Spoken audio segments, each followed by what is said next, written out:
And duties of the heart, and we're page 307, and it says the fourth way. How are you? 307. Okay, so the fourth way, God's favor upon an individual, by which he is singled out from the rest of his family and the people from the rest of mankind, as for example the chosen prophet, a ruler and sovereign to lead the nation, a wise man whose spirit Hashem has inspired with wisdom, understanding and counsel, and the like. For every one of these endowments he is under an obligation of additional service to Hashem. He who perfects this service, all the blessings in the world, universal and particular, will be continually with him. In addition, Hashem will give him great command of these gifts and insight into them.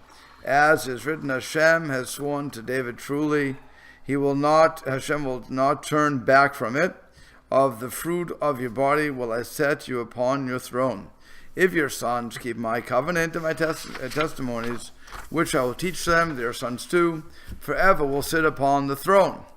The reward in the world to come is as is written, had I not trusted that I would behold the goodness of Hashem in the land of the life eternal. So that's clear.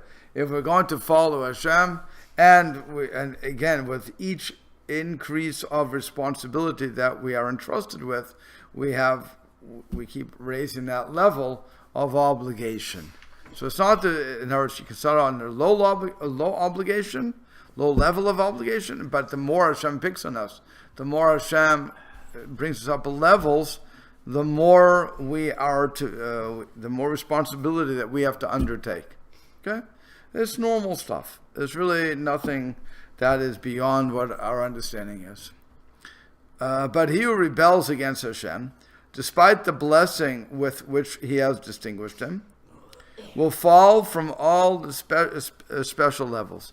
Hashem will hold him to a stricter accounting in this world, as is written. This is what Hashem meant when he said, with those that are close to me will I be sanctified, and before all the people will I be glorified. And Aaron remained silent.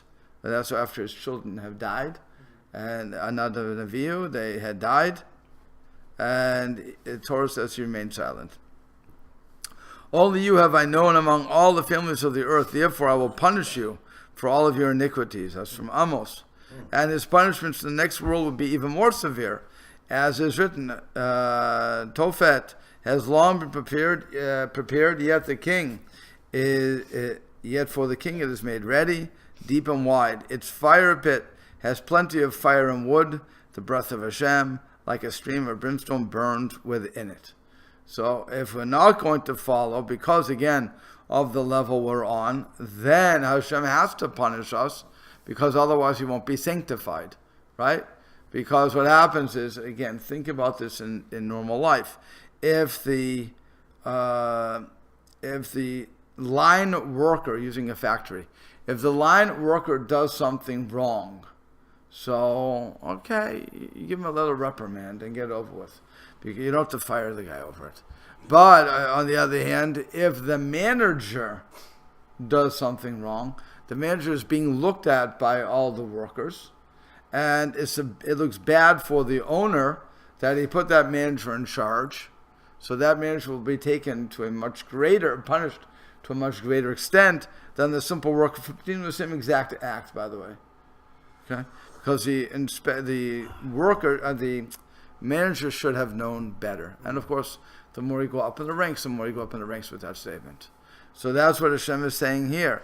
Since he picked us, and since we are his chosen for that, and the more we went up, so now if we sin, and this is where you have a famous question that goes out when you're learning halacha, that if a person does something wrong, they should be punished, right? So then the question is, well, what about the person who didn't know any better and they did it? Tinik shenishba, a person who was born, not really, a child who was kidnapped at birth, doesn't really know anything, or today we would call most of the non-Orthodox world out there, we don't want to say they're apikoros, we don't want to say they're not believers, we don't want to say they're rasha'im, we don't want to say they're wicked, because they weren't taught correctly. So if they don't believe the Torah is from God anyway, So it makes sense that they wouldn't do what they don't do. But nonetheless, if they drive or we drive, who's going to be punished more? Us. Because we know better and we've been taught better. So for the same exact act, Hashem is going to hold us to a greater responsibility than them. That's all. It is on account of these 4 kinds of favor that people came under an obligation of service to Hashem. The more the Creator bestows favor upon a person, the greater, as he said, is his obligation of service. This is illustrated by the following. Produce is subject to the law of tithing, as it says, you shall tithe all the produce of your seed. One to whom Hashem has given 100 measures of produce is obliged to give 10 measures. One to whom Hashem has given only 10 measures has to give 1 measure. If the former were to separate 9.5 measures, and the latter were to separate 1 measure, you got that? The first one is obligated to 10 measures. So, but he says, I'm going to give 9.5. The second one was obligated to give 1, and he gives 1. Who's better? The guy gives 1, right? Because he gave the full measure. The former would be punished, while the latter would receive a reward. You can argue. What are you talking about? He gave 9.5. He should be better. I gave more money. And Hashem says, no, you don't get it. It's not the money. It's the equation. If you make a dime, you give a penny. If you make $1, you give 10 cents. If you give $10, you give $1. It's that simple. It's the same equation. But the more that we make, the less we want to give. Because we say, we gave as much. Look how much I gave. I gave 10 times as much as him. Kind of loud, I should be better. The answer is no. You didn't do what you're supposed to do. Similarly, if someone does not have a son, the obligation of circumcising his son and teaching him Torah does not apply to him. If a person is lame, the duty of going to Yerushalayim for the 3 festivals is not obligatory for him. If someone is sick, those commandments which he is unable to fulfill are not binding upon him. Analogously, if a person has been singled out by the Creator, may he be exalted for special favor, he is under an obligation of increased service as an expression of gratitude for this favor. For this reason, the early pietists, what we call the Hasidim Rishonim in the Gemara, whenever they were graced with some blessing from among the blessings of the world, they would be apprehensive for 2 reasons. The first is that they not be deficient in fulfilling the service and expressing the gratitude they owed for this good fortune, so that it not turn into misfortune for them. As our forefather Yaakov said, I am diminished from all of your kindness. That comes from Bereshit. And now that's number 1, that they're afraid that they don't want, or apprehensive and afraid, they don't want to be deficient. Okay, so again, the more I'm given, the more I have to do. Like I said, it comes into money, comes into anything. The more knowledge I have, the more I'm obligated to do. Okay? Number 2, that this not be the Creator's reward for their service at the expense of their reward in the world to come. As explained by the holy ones in the verse, he repays his enemies to the face, which means during their lifetime, so as to destroy them in the hereafter. This should suffice for you. So now, if you're being paid back in this world, that's something else you have to think about. Am I losing my reward in the olam and the next world in the world to come, or am I going to maintain my reward in the world to come? And this is extra, like it says, we say it every single morning, that there are certain things that I will be paid in this world, but my principal will not be deducted, right? Keep it aim, gimel chasadim, honoring your parents, doing acts of loving kindness, and so on and so forth. So if I do those acts, then I can expect my reward in both. I shouldn't expect anything, but if I would get reward in this world and the world, I don't have to think that the world to come will be touched. But if it's not one of those mitzvot that I get, that I know that I'm keeping my principle and I can get some of the benefit in this world, then I should start thinking the other way. Well, maybe I'm using it up and I had better do tshuva. So there's always that's why they call it Chasidim Rishonim. because they're always thinking, well, what happens with the other side of that? That I'm not that good, and so Hashem is punishing me so that He can punish me. He's giving me reward in this world so He can punish me in the next. So it's in a way to keep yourself on the straight and narrow. So the soul said, I have understood what you have said, but find myself unable to repay my debts to the Creator for His favors, which embrace all mankind, and surely not for those which He has especially favored me. When it is my wish and desire to repay what I owe for them, what immediately comes to mind while in the act of fulfilling some service is the hope of some future benefit from Him. So it is when I thank Hashem. In my speech, I thank Him for His great kindness toward me, while my thought and intent in offering thanks are the wish that the favor be continued and increased. I do not renounce all expectation of any increase in favor or of its perpetuation. Since it is in this fashion that I serve Hashem and offer thanks to Him, lacking the pure intention that is due for God's beneficence, how will I ever be able to fulfill the rest of the service I owe Him for the bounties with which He has specially favored me? I therefore need you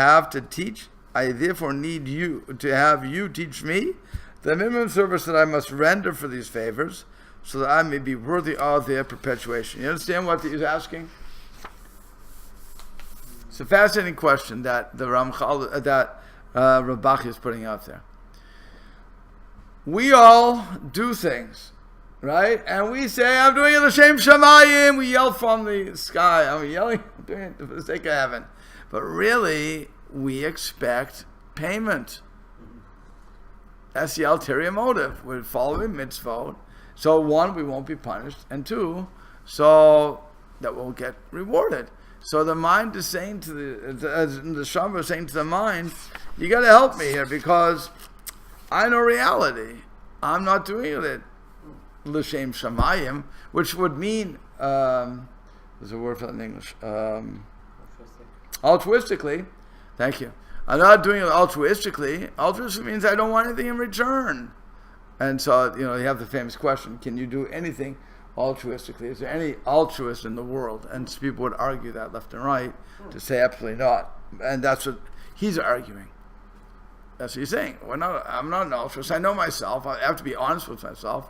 I'm not doing it for that reason. I'm doing it for the reward. So the mind, and so he's asking, help me out here. He's asking the mind, help me out. So the mind says, what you have complained about your lack of proper intention in serving Hashem and offering thanks to Hashem, that the words of your mouth are those of one who expresses thankfulness, while your accompanying intent is that of one who requests, and the wish in your heart is for an increase in the favor and its perpetuation, is due to three traits. The first trait is the great love you have for yourself and your desire to gain self-gratification. You take no step in the service of Hashem or anything else without the intent to enjoy through this some pleasure. I have already prescribed when I began to treat you that you should try with all of your power to distance yourself from this despicable trait. In this lies my hope for your well-being. So the first thing we have to wipe out is, as he's saying, that you can't have it for your self-gratification. I'm doing this because I want to do it. As a matter of fact, you have to do it because Hashem says so. If you could, now again, when you're putting on tefillin, when you're lighting Shabbos candles, when we're eating kosher food, whatever we're doing, you could always argue to me, and you probably should, that I wouldn't mind the other way. I wouldn't mind not having to do this. And I only am waking up or doing this, starting my day off because it's a commandment. But then but the question is why? So self-gratification because I want reward for it. I know that I'm promised that if I give 10% to tzedakah, I'm going to get all that back. I know that if I spend money for Shabbos or for Chagim or for whatever I'm going to spend, I'm going to get that money back. That's a promise God made to me. As compared to if I invest in the stock market for something else, I'm not guaranteed anything. But when it comes to what God promised me, He promised me. And so I expect that. So the mind is saying, stop doing that. So stop looking for self-gratification. That's step one. The second trait is your failure to understand the kindness of the Creator toward you. You imagine that blessing is obtained only by soliciting it. Actually, Hashem has been good to you in ways that you are aware of and are unaware of. And when you solicit God, you do not realize what has done. You do not realize who has done all this for you from the beginning. If you would keep far from such thoughts, your service would be wholly devotional. Your thanksgiving to Hashem would reflect your inner feelings, and you would be more worthy and deserving of what you hope for from Him. So that's another thing you're not doing. You're not understanding the kindness, because we all know what God is doing for us. We all recognize that. I mean, those who believe in God recognize the good that happens, but what happens about the stuff that you didn't know about? You're totally unaware of that. You could have gone down one path and Hashem put you down another path. So therefore, or to quote that famous country song, I thank God for unanswered prayers, where Hashem doesn't allow you to do certain things. So you don't marry the girl you wanted because she was your high school sweetheart, but really you marry the right girl. And only when you meet her years later do you realize, Baruch Hashem, I didn't marry her. And by the way, she probably feels the same way about you. So let's be honest about that. Okay. Then the third trait is, but that's Hashem doing what you didn't even know. The third trait is that you do not know yourself, nor do you recognize the way in which you are governed. You consider yourself worthy of the greatest of all blessings, and you never cease asking for them. Whenever you attain any one of them, your thoughts turn to what is above it. You do not, however, consider that the Creator may be exalted to be worthy of the highest service on your part. When you render any service, you regard it as a favor you bestow upon Hashem, though you know you are dependent on Him, that He has no need of you. But think about that once again. He's really pinned down this problem, that when we follow the Torah, we look to Hashem and say, we were good, no? We were good. We did it for you. We did everything. Okay, so because you owe us. It's a mutual exchange, right? The same way when you clean your room in your house, you quickly call your parents and say, see how beautiful my room looks? See how well my bed really looks good. Pay me with my allowance. What are you getting allowance for? I mean, my bed. So what? You live here. I shoveled the driveway. It was snowing.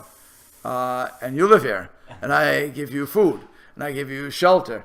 And I don't charge you rent. Should I charge you rent? Okay. No, but I did this. I did the laundry. And do you want me to clap for you now or later? Again, think about how we as people act towards our parents, or how we acted towards our parents, or anything like that. Or you come home from a hard day's work, and your wife puts a beautiful display of food in front of you. Okay? If you would have made food, by the way, let's be honest, you would have opened up a can of tuna fish as a male. You open a can of tuna fish, you put it together, and actually may eat from the can, I don't know, but you put usually a bowl, a little garbage, and then you eat it. Okay, fine. You come home, and suddenly you have a 3-course meal on the table. And what happens? Hopefully you said thank you to your wife, or mother. Hopefully you said thank you, or whoever the cook is, for that matter. But do you really appreciate that, or do you come to expect it? The answer is we come to expect it. The house is magically cleaned. How does it become clean? It's a famous video on, I saw it on YouTube, that there was the wife was complaining to the husband, it's so hard to keep the house clean. He said, no, honey, it's the easiest thing in the world. I'll show you. She said, I put my stuff down on this table in the living room, and it's always picked up. It just magically goes away. And when I put stuff in the sink, it's not there in the morning. I don't know. It's magic. So just do that. And the wife is looking at him saying, you're kidding, right? You're kidding. No, I'm serious. Watch what happens. So, again, that's the lack of appreciation. And that's what he's saying. You have to recognize in the ways you're governed. You can't just say, oh, I did this, Hashem, and now, what are you going to give me? If you were to banish from yourself this ignorance, look carefully with an attentive eye and recognize that your Creator thinks of you and knows better than you what is and what is or is not good for you. You would be content with whatever favors He bestowed upon you, and you would offer great thanks to Him for them with a perfect heart. You would not rest your hopes on what prevents you from recognizing the bounties you have received and from discharging the obligations that you owe Hashem for them. It is impossible that you should not attain what you are deserving of when it is due you on account of your service, and not merely because you hope for it and fix your mind on it. Okay? So in regard to your question as to what is the minimum service of Hashem, below which a person would not be discharging his duty and would entitle him to entitle him to the continuation of Hashem's favors, consists of 10 aspects. The first one should not turn Hashem's favor into a cause of rebellion against Him. Okay. Number 2, one should mention Hashem's favors continually in one's speech and thank and praise for them in his heart and his outward statements. By the way, if you look at tefillah, the beginning brachot that we make in the morning, where we're thanking God for straightening us up, for straightening out the ones who are bent, and so on and so forth. Well, right away we're starting our day out with thanking Hashem, and certainly Baruch Hashem Shemona Esrei, where we say Modem Anachnu Lach, and so on and so forth. Most of our prayers are recognizing what Hashem has done for us. Now, if you don't know what you're saying, you're just mumbling the words, you're missing the point of prayer. But if you understand what you're saying, and you're going to grow with that. That's also, yeah. Modim is also I give thanks to you. So, Modim Lach. Right. It's literally I give thanks to you. It's Modim. Right. Right. Oh yeah. Modim Anach, right. We give thanks to you. But you're right. And now it comes to Hodu. Hodu Lashon Kitoki Nechasdot, the long Hodu. The Hodu Gadol, whatever they want to call it, the big praise that we go on every Shabbos morning. But the point is that we have to constantly look around and mention Hashem's favors to us, and we have to keep remembering that is all from Hashem, all from Hashem. They should not seem to Him insignificant and small, these good favors that Hashem is doing. Number 4, he should not attribute them to anyone beside Hashem if they come through an intermediary, thanking the intermediary while neglecting to thank the Creator for them. You get your paycheck, or the people, if you're the owner of the store, they pay you, or the government pays you. If you're the owner of nursing homes, usually comes from the government. Okay, the government, and when Illinois can pay anybody, it's a miracle in itself. Because Illinois is pro. I heard that Swanson closed down here. The Swanson pool, I heard they closed down in South Bend. It's where the kids were going. They closed down because they don't have money. So my wife commented that's the difference between Indiana and Illinois, because we are basically a Republican state here. So we are conservative. We're a fiscally responsible state. So if it would be as fiscally responsible a state, either you have money to run it or you don't. If you were a democratic state, you would run it and go into debt. That was the whole discussion we had around the table today. And so I said to her, so let me understand you. I threw her, I said, so okay, if I run the shul according to Republican and fiscally responsible people, so then if our Kiddush is sponsored, we should have Kiddush. Otherwise you say no sponsor, no Kiddush. I don't think we get away with that more than 1 week. But okay, so then number 5, he should not boast of them nor imagine what he had obtained through his own strength and wisdom, or because he is worthy of them. So here somebody's getting a lot of money, somebody has a lot of possessions, somebody has a lot of strength, whatever it's going to be. Shouldn't say, well, because I work out. And by the way, that's ancillary. That you work out is great, and that we do what we're supposed to do is fantastic. But we have to understand that with all of that, it's only coming from Hashem. So there's nothing to really boast about. Okay? He should not think that he can perpetuate them through his own efforts or that he would lose them if he neglects them, because again, everything is from Hashem. So think about this for 1 second. If I would eat properly, okay, in other words, not too much, I would eat following halachic standards, and I would study Torah the whole day, you would, and I'm according to this, and I have real emunah. So then I'm going to get all the money I need. Everything's going to come flowing into me, and it's the end of it. I won't be overweight, and I'll be strong. You would you all look at me and say, it doesn't work like that, because what happens is if I don't work out, I get weaker, right? That's the whole point of it. So I only remember there was a rabbi that was in Or Samech, Rabbi Shor is his name, and I remember he's taller than me, so I think he's 6 odd, okay. And so he was moving something from his house, but it's one of the wooden tables you used to have here, the long 8-foot tables. So he was lifting it up. For some reason, he had to carry it. He had it in one arm. And I was thinking, the guy hasn't worked out in probably 20 years. Okay, he's learning all day. He doesn't, and yet he had this unbelievable strength that he could do it. And I was thinking, was he Shimshon Kibor? He's like Samson. What's going on here? But again, maybe he did work out when we didn't see him. I don't know, but it was an amazing thing to see this person who was a Talmud Chacham, and still is a Talmud Chacham with Hashem, but also the amazing strength that he had. Again, without seemingly working out. But again, I don't know in reality what happened, but he's also didn't think twice about it. Oh, you mean like one of these tables folded up and you just picked it up by the edge and just... He had it under his arm.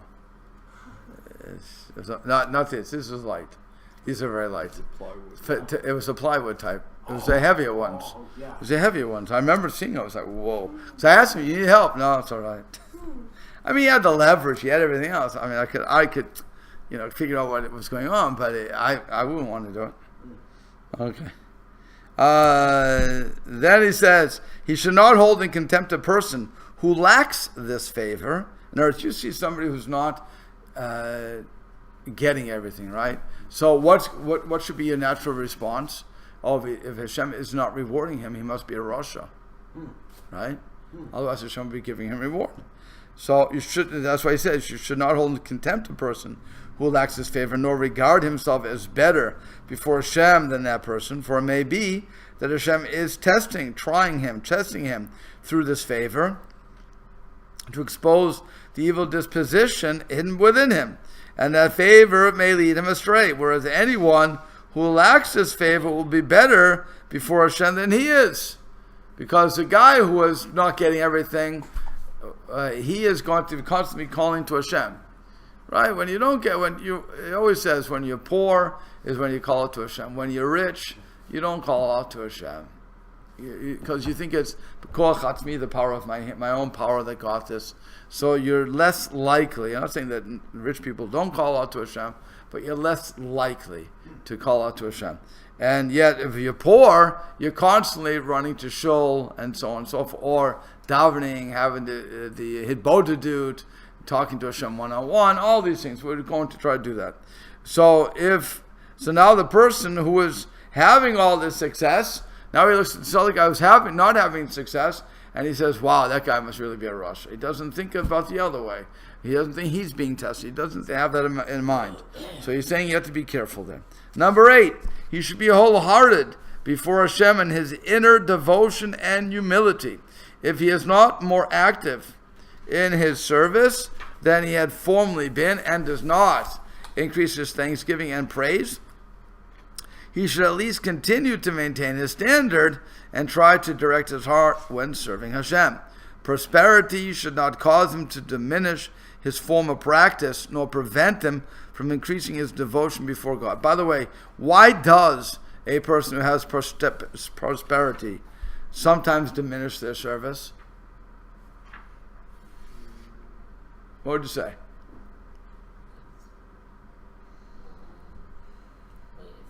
If they're making it good, they have it good. They have it good. And then they diminish their... And yeah, start diminishing. They don't tamin as much, they don't learn as much, they don't give, hopefully they give as much, enough tzedakah, but they may not do that either. I don't know. They see that God sees them as good, so that's why they got all this stuff. So they're good, they need to do as much. So you want to say that since they see that Hashem sees them as good, they think they're good, right? That's what you want to say? Okay. They see the good they have, so they must think they're good. What? They see the good that they have, so they must think, I don't need to do any more work. Right. So I'm saying you think right. That's what I'm saying. You saying that they said that they're saying that since Hashem has rewarded me so much, I must be good. Okay. Anything else? It's part of arrogance that you think you're above all this. Arrogance. You want to go that way? Okay. That's basically what we're going with. I want to go the other way. It doesn't matter. I think it's a personality. I strongly think, first of all, my question, did he write somewhere about your job? And speaking of words and speaking What do you mean, which job? Your Job. Okay. Yeah. Did he ever put the parallel in his books and his writings between what he's saying, he's talking. I see some references to Hillel. Sometimes like to Torah, and Aaron stayed quiet. But Eov is one of the things. Right. That's. But Eov is dealing. Does he? I don't think he does because I haven't gone through the whole book. I don't remember everything in the book. The guy was good, Right. and he was rich, and he did good. Oh, Do you understand? right, the beginning, right. the So, preface. right. This is like a totally this is like one side, and Eov is another side. Right. So, but Eov given to us again. I know Ketuvim, and it's like this is like 9th century still. Right. So no, what I'm saying is, with the book of Eov, with the book of Job, we're dealing with the question of why bad things happen to good people. Okay. That's what he's saying. But When he's- the person gets he- rich, Right. But he he. stays the same. He always rich. Oh. He's the same. Right. So, in the case of Job, if I just follow the storyline without all the midrashim, okay. So then Job was being tested by Hashem because there was a divine bet going on between him and the Satan. Okay, fine. So, and Job is the korban, or actually his family becomes the sacrifice. And does he ever reject Hashem? The answer is no, and so on and so forth. Fine. But he questions God, and then God gives him his musar, and we go on, and he gives him everything back. Fine. But he's not talking that. He's not addressing that question. He's addressing the question of, on a normal basis, why is it that a person, in other words, one, if I know I'm doing everything l'shmi, for me, okay, and not for l'shem shemaim, how do I break that pattern? That's number one. Number two, what are practical steps? So he's saying, right here he's saying that when you become rich, the Torah says it, by the way, when you become rich, you will kick. When it says when you get fat, you'll turn and kick. In other words, you'll reject me. The question is why. So you want to say arrogance. Shmuel wanted to say that if I'm getting it, must be that I'm good with God. And so again, that's doing the same thing as arrogance. I want to go a little different than that. I want to go on the other side. What happens when a person is successful? With success becomes a challenge of how to remain successful. Because when I learn a blot Gemara, when I learn some Gemara or Musar and so on and so forth, it's fine, I learned it. And we can go on, I can even teach it. But I'm not employing people. I'm not responsible for somebody else. Literally responsible. I can teach, but I'm not responsible for what happens. Yeah, we could say Kol Shel Harem, they were all guarantors for each other, but really it comes down to payday. You're not looking to me. Okay? With the rich guy, you are looking to him for payday. So now rich guy has to make sure he can pay you. As a person has to pay people, now we have to figure out, how am I going to maneuver the money? What do I invest in? What do I do this? What do I do that? So, and he's saying, okay, God, you and I are partners. Lord and Taylors, okay? You and I are partners. I have to, you gave me this wherewithal to help people out, to employ them and so on and so forth. So that means I can't always make dominion anymore. It means I can't always learn Torah. Yeah, it comes Shabbos. I used to learn every day, but now I have Shabbos. But Hashem, really, I'm so tired on Shabbos because I worked the whole week. And it's because you hear what's going on? It could be the Shem Shemayim he's doing this. It's not a negative on him per se, or her. It's not her doesn't have to learn Torah. But it's not a negative on that. You can make it spin a positive. And say he's doing it because he wants to keep everybody good.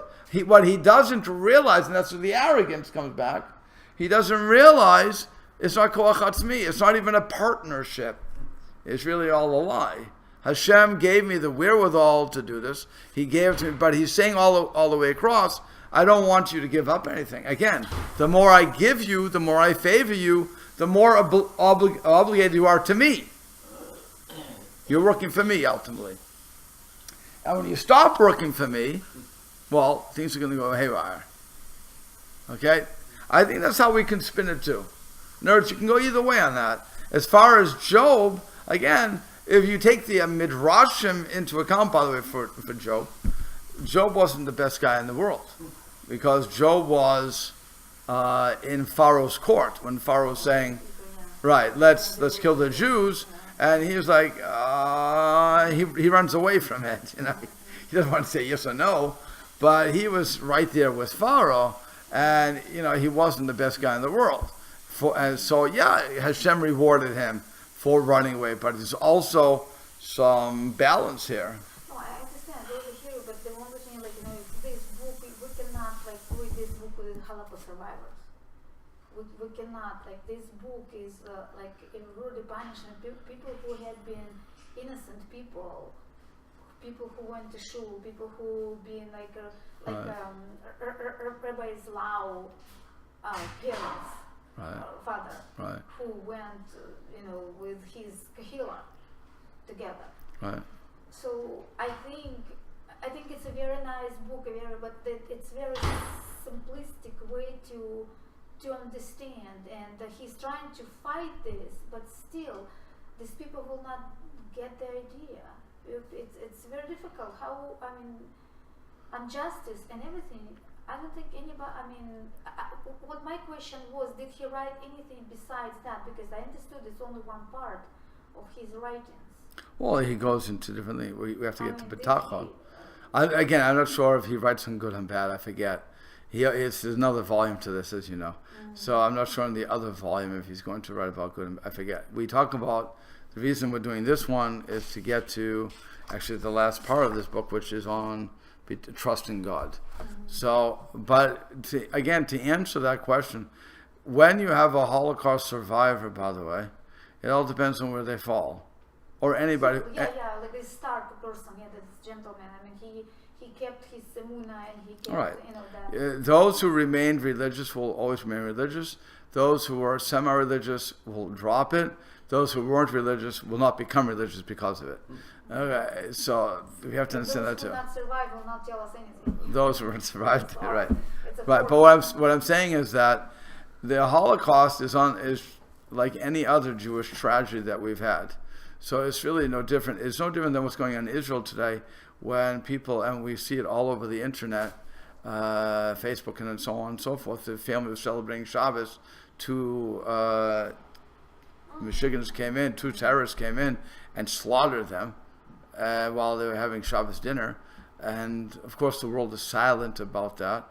But really, that's another, you could ask, what are you talking about? They were keeping Shabbos. They were blah, blah, blah, and blah, blah, blah, and blah, blah, blah, and yet they were taken out. Where's the justice involved? And to that you have to say, and that's the ultimate answer, we don't know what God is doing all the way around, but we have to trust the system. So that's the answer to the Holocaust too. As a person who's, we lost 75% of our family there, my father's side. I'm sure it was very hard for my father. Thank God I have no connection per se to that, because I don't even know who we lost. But it was probably very hard for my father and certainly his father, who were the survivors and the people who did survive. But again, where do I lie within bitachon? Where do I lie with my emunah to Hashem? Do I believe that it's a divine plan and I just don't understand it? Or do I say, no, it was just, there's no God anymore. Leave me alone. God is dead. Nietzsche, God is dead. Or whatever these other people want to write. And the answer is that in our limited, the ultimate answer is in our limited understanding, that's all we can see, we're not going to get it. It would be comparable to going to Beis Medrash right now, looking at that picture we have on the wall, which may change by tomorrow. Okay, we don't know what Yaakov's going to do. We really don't. He's a creator of that portrait. And so by the time, once he's finished, he's finished. But until he's finished, we don't know if the rays will be there, if they won't be there, what's going to happen. But imagine if I would just show you one piece of that puzzle, or one piece of that portrait, and tell you, okay, tell me everything else. You don't know. So again, we're looking at the Holocaust. It's the most recent. Well, it's actually not. Again, I would look, as a person who's living in 2017, I would look in Israel right now and say you have these terrorists who would rather die than to have peace and kill senselessly. And regardless of what reasons they want to give, it's senseless murder. And Hashem is allowing it. How could Hashem allow it? Why is he? And again, to the frum people, you could argue that. I wouldn't want to happen to the non-religious either. I don't want that to be taken out of context. But I'm just saying that's what we're always asking. All these people died. Their children died. Okay, Hashem had a reason. I don't know the reason. I probably will never know the reason. If you think back to Shemos, Moshe was going around and he saw that when they couldn't fulfill the amount of bricks, so the Egyptians took the Jewish babies, plastered them into the walls, and he said to Hashem, "What are you doing? The children." He said, "Because those children, rather they die innocent than they die guilty. These children are not going to be good." So he says, Moshe said, "But they have free will." So Hashem says, "Take out who you want, see what happens." He takes out, and the person was named Micha.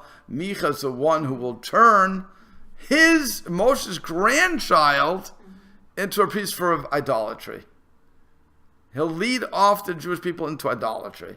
So, okay, you can say, oh, it's the Midrash fixed itself up and so on and so forth. But again, it's answering that same question. Why does Hashem do what he does? We don't know. So again, is he writing for the Holocaust? He didn't know about the Holocaust. He had no idea about the Holocaust. Holocaust is going to be much later from him. But he does deal with all the other stuff. There are tragedies going on in his life. He certainly knows historically what they were. So, but again, he's not addressing that. He's more addressing the individual. And so he's not, it's not the grandiose human that he's looking at, the humankind. He's looking at the individual. What do I tell the individual how to grow? Because in Jewish, we have to worry about ourselves, our personal growth before we can influence anybody else. That's a simple thing. If I'm not clear with myself, I can't do anything for you. And that's why if you're on the airlines, what do they always say? If the mask comes down and you're with children, who do you put on first? Yourself. First, you have to survive. Then you take care of the kids. Then you take care of the elderly. But you need to survive. So the same way here, you need to improve yourself. You need to connect. And once you've connected, now you can help other people along the way. What? Oh. Okay. I was going to mention something very often in our classes here. Yeah. When we get to a question like this, we think to a gym. And people in different ages, different conditions of health. Some people that seem healthy, they continue daily working out. Other people, I'm in good health. I don't need to do this anymore. Right. Some people, they wait and they don't do anything and they're very poor health. Right. And then they think maybe some exercise will help. I hear.